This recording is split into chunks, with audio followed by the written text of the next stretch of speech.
আচ্ছা, পরের টপিকটা হচ্ছে যে জারক পদার্থ বা জারক দ্রব্য কাকে বলে, যাকে ইংলিশে বলা হয় অক্সিডেন্ট, অক্সিডাইজিং এজেন্ট বা অক্সিডেন্ট। একটু আগেই বললাম, যে পদার্থ ইলেকট্রন গ্রহণ করে, ইলেকট্রন গ্রহণ যদি করে নেয় নিজে বিজারিত হয়ে যাবে। ইলেকট্রন গ্রহণ মানে বিজারণ।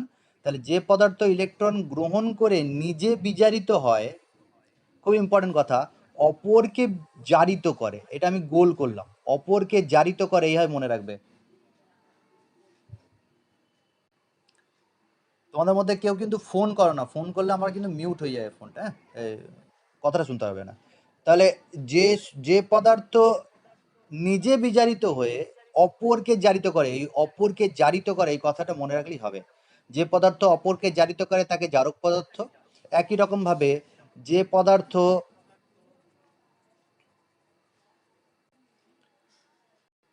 অপরকে বিজারিত করে তাকে বিজারক পদার্থ, পরে আসছি আমি। তাহলে না, জারক পদার্থ হলো যে সকল পদার্থ নিজে ইলেকট্রন গ্রহণ করবে, নিজে বিজারিত হয়ে যাবে, অপরকে জারিত করে দেবে। মানে ভালো মানুষ, আমরা যেমন ডেফিনেশন দিই না, একটা ভালো মানুষ যে অপরের উপকার করে, নিজের ক্ষতি হলেও অপরের উপকার করে। তাহলে ইলেকট্রন গ্রহিতা জারক পদার্থ মানে কি, ইলেকট্রন গ্রহিতা, এই কথাটা মনে রাখবে, ইলেকট্রন গ্রহিতা বলা হয়। এখন যদি আমি উদাহরণ দিই, তাহলে একটা উদাহরণ হচ্ছে অক্সিজেন, খুব ভালো জারক পদার্থ। আর কি একটা উদাহরণ হচ্ছে ফ্লুরিন, এটাও কিন্তু খুব ভালো জারক পদার্থ। এখন যদি কোশ্চেন করা হয় যে অক্সিজেন আর ফ্লুরিন এদের মধ্যে কে ভালো জারক পদার্থ বা কে তীব্র জারক পদার্থ, দুটোর মধ্যে কার জারণ করার ক্ষমতা বেশি, তখন কিন্তু আমাদেরকে একটু বলতে হবে যে ইলেকট্রন যে গ্রহণ করে সে তো জারক পদার্থ, ইলেকট্রন গ্রহণ করে সে জারক পদার্থ, ইলেকট্রন গ্রহীতা মানে জারক পদার্থ। যে ইলেকট্রন যত বেশি গ্রহণ করতে পারবে বা ইলেকট্রন গ্রহণের প্রবণতা যত বেশি হবে, বেশি, তত তীব্র জারক পদার্থ।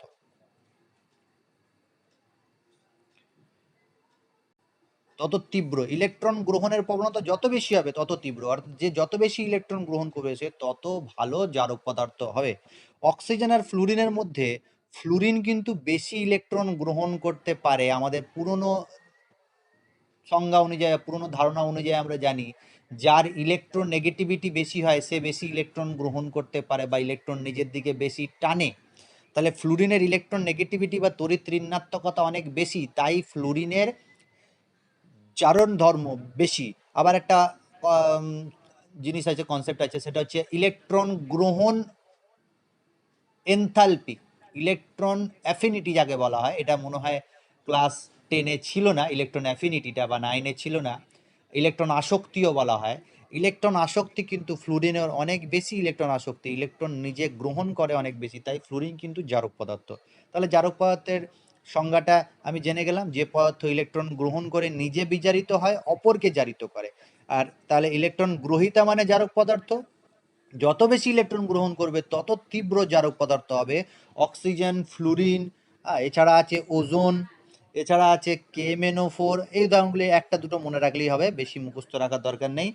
আবার K2Cr2O7, এগুলো খুব ব্যবহার করা হবে বা ভবিষ্যতে তোমরা এগুলোর সাথে বারবার পরিচিত হবে। K2Cr2O7, গাঢ় H2SO4,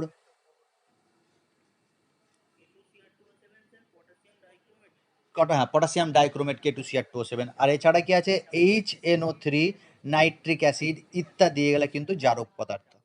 তাহলে বিজারক পদার্থটা আমরা নিজে থেকেই বলে দিতে পারবো, যে পদার্থ ইলেকট্রন বর্জন করে নিজে কি হবে, জারিত হবে, নিজে জারিত হবে এবং অপরকে বিজারিত করবে। এটা আবার আন্ডারলাইন করবো বা আমি গোল করে দেবো,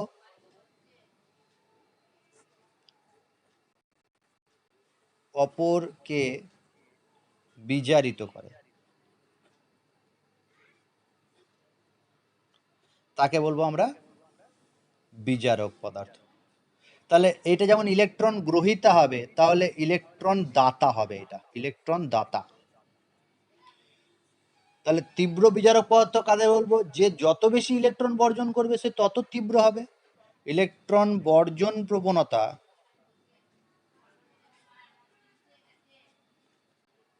যত বেশি তত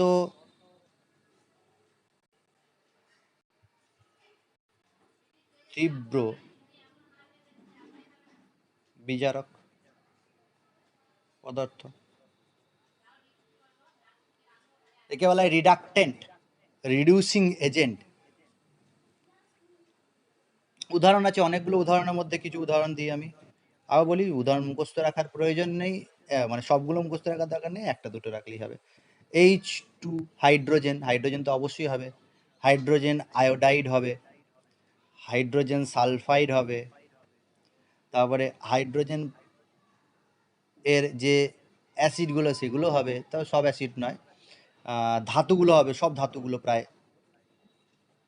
যেমন উদাহরণ দিয়ে দিচ্ছি কটা: সোডিয়াম, পটাশিয়াম, আয়রন, অ্যালুমিনিয়াম ইত্যাদি। এগুলো কিন্তু সব বিজারক পদার্থ বা বিজারক দ্রব্য বলতে পারি আমরা। আচ্ছা, এরপরে যেটা আসছে, আমরা এটাও পড়েছি, দেখবে জারণ বিজারণ একই সাথে ঘটে। জারণ বিক্রিয়া আর বিজারণ বিক্রিয়া, বিজারণ বিক্রিয়া এগুলো পুরনো কিন্তু জিনিস, আমরা জানা আছে একই সাথে ঘটে।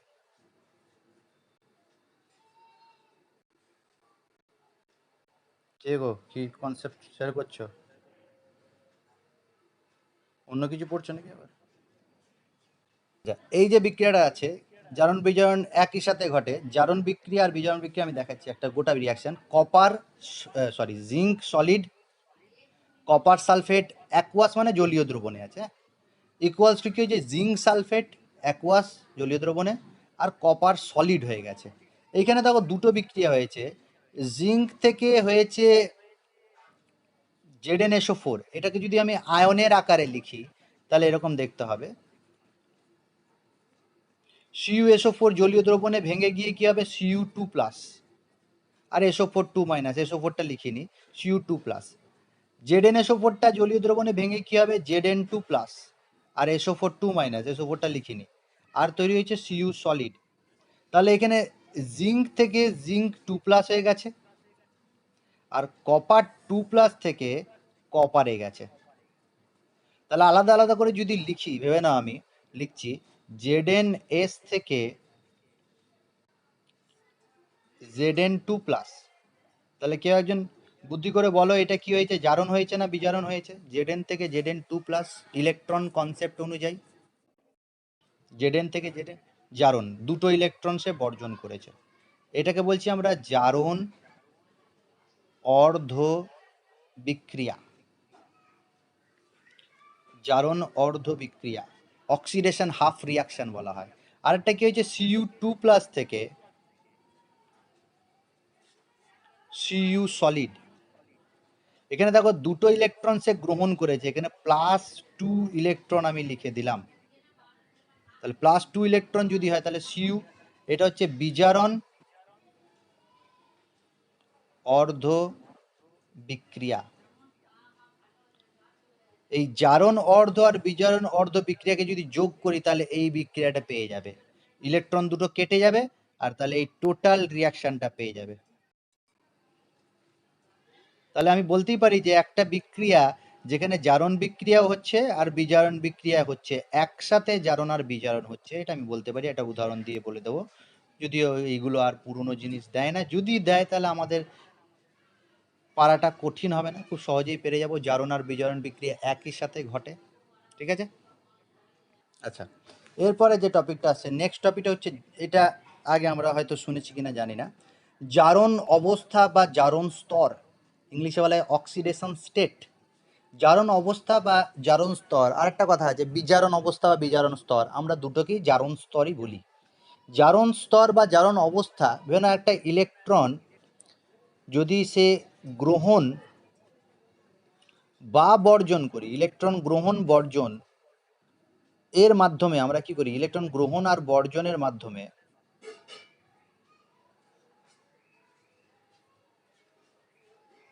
মাধ্যমে কোনো মৌল বা কোনো মৌলের পরমাণু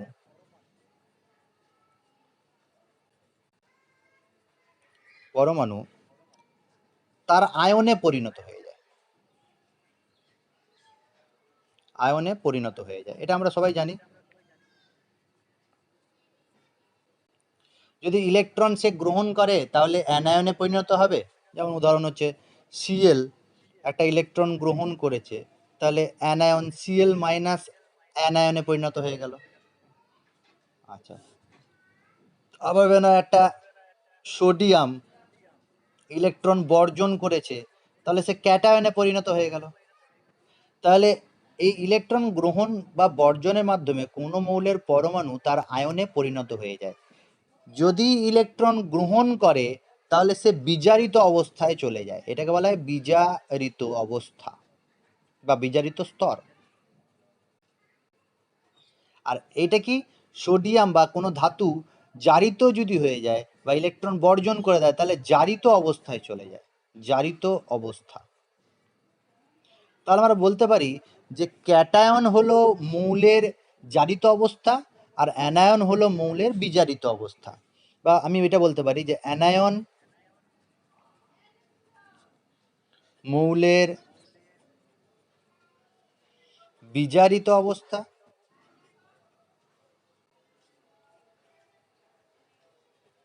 এবং ক্যাটায়ন মৌলের জারিত অবস্থা। তাহলে দুটো অবস্থা আমরা পাচ্ছি, জারিত অবস্থা আর বিজারিত অবস্থা। আর এটা এছাড়া আর একটা অবস্থা আছে, প্রশমিত অবস্থা।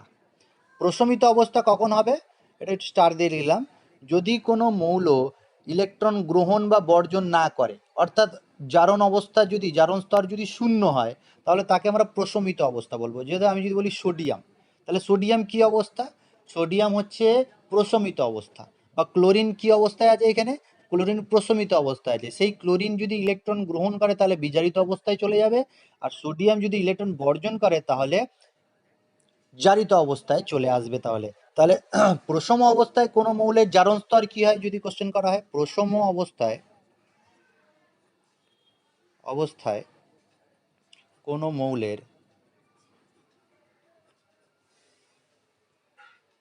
জারণ স্তর বা জারণ অবস্থা কি হবে, জারণ স্তর শূন্য হবে, শূন্য হয়। আচ্ছা, আর একটা কথা আমি বলে দিই জারণ অবস্থা বা জারণ স্তর সম্পর্কে। হ্যাঁ বলো, বলো। আচ্ছা, আর একটা কথা বলে দিই, জারণ অবস্থা বলতে বা জারণ স্তর বলতে আর একটা কথা আমাদের কাছে জানা আছে। দেখবে তোমরা এই কথাটা শুনেছো, ইক আর আস, ইক এবং আস, এই কথাটা আমরা শুনেছি। যে যেমন হয় না, কপারের একটা যৌগ লিখছি সিইউ সিএল, সিইউ সিএল এ একটা কপারের সাথে একটা ক্লোরিন আছে, অর্থাৎ একটা ক্লোরিন -1 আর একটা কপার +1। তাহলে কপার কিন্তু এখানে +1 অবস্থায় আছে বা জারিত অবস্থায় আছে। দেখো ক্যাটায়ন মানে জারিত অবস্থায়, তাহলে কপার প্লাস কিন্তু জারিত অবস্থা। কপারের আর একটা জারিত অবস্থা আছে CuCl2, এখানে Cl2 তে দুটো ক্লোরিন মাইনাস আছে, তাহলে দুটো কপার, কপার একটা, দুটো 2+ হবে, তাহলে দুটোই জারণ অবস্থা। এইটাকে বলবো আমরা আস, যেটা কম জারণ সংখ্যায় আছে, আর এটাকে বলবো ইক, একে বলা হয় কিউপ্রাস, এটাকে বলা হয় কিউপ্রিক। তাহলে আস আর ইক এই দুটো অবস্থা আছে জারণ অবস্থার। আর একটা অবস্থা হলো জারণ অবস্থা দুই প্রকারের হয় বা জারিত অবস্থা দুই প্রকারের হয়, একটা হচ্ছে আস আর একটা হচ্ছে ইক। যেমন আর একটা উদাহরণ দিচ্ছি, FeCl2 আর FeCl3। তাহলে এইখানে আয়রনের দুটো অবস্থা আছে, কি সেই দুটো অবস্থা আছে, একদম ঠিক আছে, দুটো জারণ অবস্থা। একটাকে বলা হয় ফেরাস, যেখানে Fe2+ হিসাবে থাকে, আর একটা হচ্ছে ফেরিক, যেখানে Fe3+ অবস্থায় আছে। তাহলে ফেরাস আর ফেরিক এইটাও দেখো জারণ অবস্থা, দুটো জারণ অবস্থা পেয়ে গেলাম তাহলে আমরা।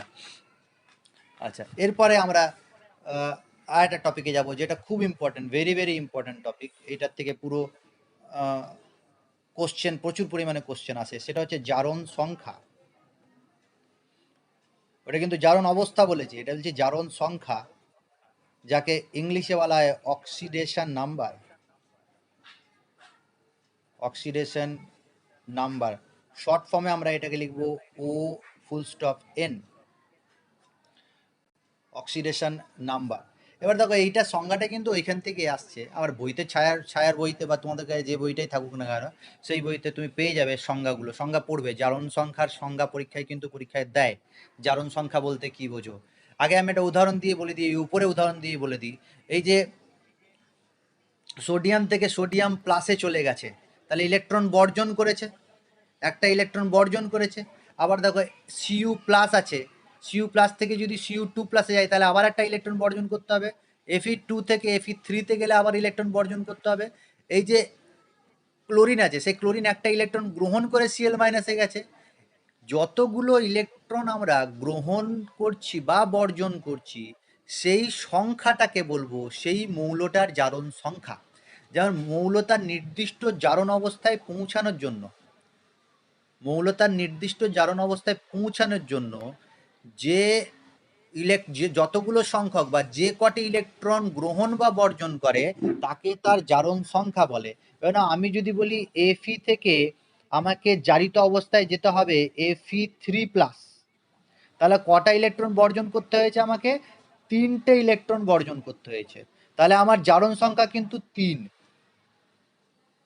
আবার আমার না ক্লোরিন থেকে ক্লোরিন মাইনাসে যেতে গেলে আমাকে কতগুলো ইলেকট্রন গ্রহণ করতে হচ্ছে? একটা ইলেকট্রন গ্রহণ করতে হচ্ছে, তাহলে ক্লোরিনের জারণ সংখ্যা কিন্তু এখানে 1। মনে রাখবে এখানে +1 বা -1 লিখবো না, জারণ সংখ্যা একটা ধনাত্মক সংখ্যা, কিন্তু জারণ সংখ্যা একটা ধনাত্মক বলছি, সরি, হ্যাঁ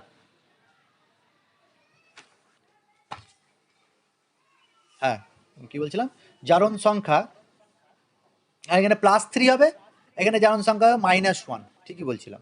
তাহলে কোনো মৌল বা মৌলটি তার নির্দিষ্ট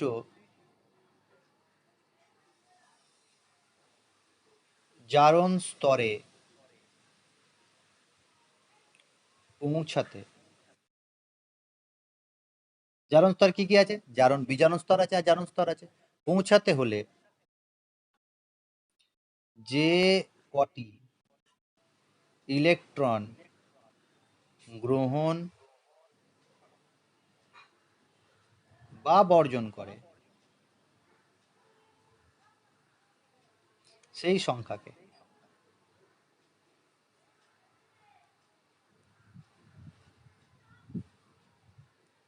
জারণ সংখ্যা বলে। জারণ সংখ্যা। আর একটা কথা এখানে স্টার দিয়ে লিখছি আমরা, জারণ সংখ্যা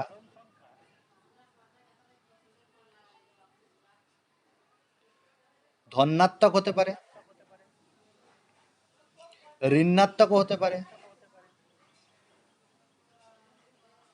আচ্ছা শূন্য হতে পারে, বা ভগ্নাংশ হতে পারে।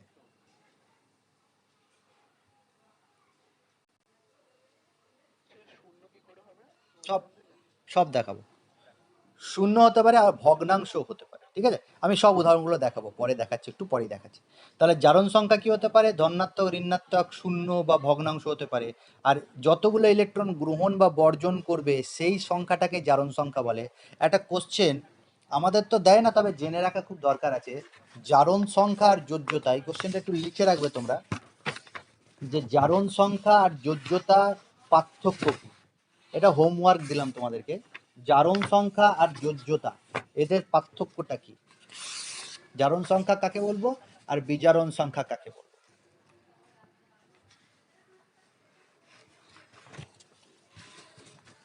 এই কোশ্চেনটা লিখে রেখে নাও, জারণ সংখ্যা কাকে বলবো, বিজারণ সংখ্যা কাকে বলবো।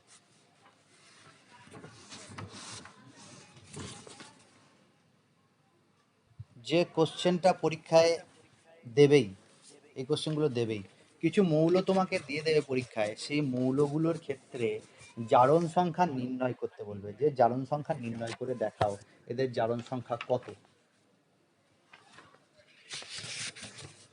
আর সেই জারণ সংখ্যা নির্ণয় করার জন্য কিছু রুল আছে, সেই রুলগুলো কিন্তু তোমাকে জানতে হবে।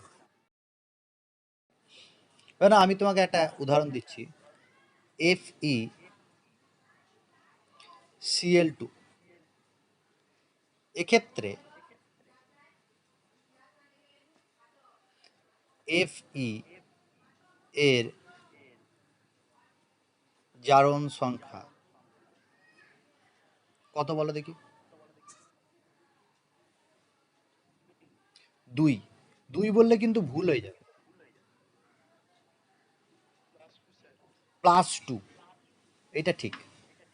এখানে FeCl2 আয়রনের জারণ সংখ্যা হচ্ছে +2।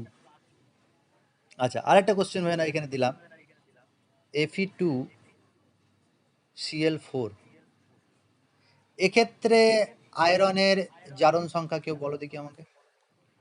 Fe2Cl4 +2ই হবে, আর কেউ?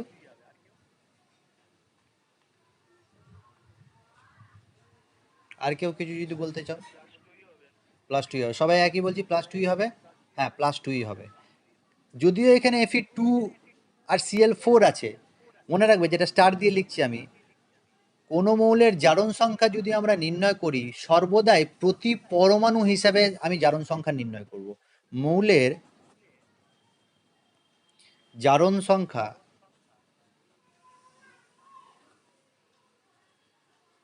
সর্বদা প্রতি পরমাণু হিসাবে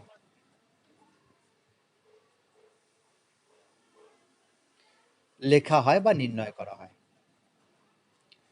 তাহলে এইখানে একটা আয়রন ছিল, দুটো ক্লোরিন ছিল, দুটো ক্লোরিনের -1 তাহলে এটা +2।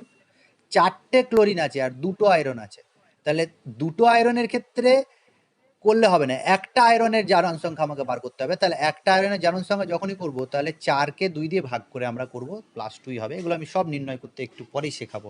এরপরে যে টপিকটা আছে, যেখান থেকে বললাম পরীক্ষায় কোশ্চেন দেবেই দেবে, একটা কোশ্চেন থাকেই, সেটা হচ্ছে জারণ সংখ্যা নির্ণয় করতে বলবে। একটা মৌল দিয়ে তোমাকে বলবে জারণ সংখ্যা নির্ণয় করো। না, একটা মৌল আমি বললাম MnSO4, এই MnSO4 এ সালফারের ভেবে না, তোমাকে বলেছে সালফারের জারণ সংখ্যা নির্ণয় করো। বাকি ম্যাঙ্গানিজ আছে, সালফার আছে, আর 4টে অক্সিজেন আছে। এই ম্যাঙ্গানিজ, অক্সিজেন আর সালফারের মধ্যে যে মাথায় যা স্টার আছে, সেই সালফারের জারণ সংখ্যা তোমাকে পরীক্ষায় নির্ণয় করতে বলবে। এবার এই জারণ সংখ্যা নির্ণয় করার অনেকগুলো নিয়ম বা রুল আছে। যাদের কাছে বই আছে ক্লাস 11-এর কেমিস্ট্রি, সে দেখে নেবে যে এখানে লেখা আছে rule for calculation oxidation number for an element, মৌলের জারণ সংখ্যা নির্ণয়ের নিয়মাবলী। সেই নিয়মাবলী বইতে তো আছেই, আমি একটু খাতায় লিখেছি। সেই খাতায় পরপর রুলগুলো তোমাকে বলবো, সেই রুলগুলো তুমি স্ক্রিনশট নিয়ে নিতে পারো, বা আমি যখন বলবো লিখতে পারলে লিখতেও পারো। আমি ধীরে ধীরে বলছি, লিখতেও পারো, আর স্ক্রিনশট নিয়ে নিলেই ভালো হয়। এই রুলগুলো আমি কিছু লিখেছি আর কিছু লিখবো এখনই, যেটুকু লিখতে পেরেছি সময়ে সেটুকু লিখেছি। কি বলেছি? মৌলের জারণ সংখ্যা নির্ণয়ের নিয়মাবলী। রুল নাম্বার 1, জারণ সংখ্যা নির্ণয় করব, এই নিয়ম থেকেই করব। রুল নাম্বার 1, কি বলছে? মুক্ত বা মৌল অবস্থায়, মুক্ত অবস্থায় বা মৌল অবস্থায় সব মৌলের জারণ সংখ্যা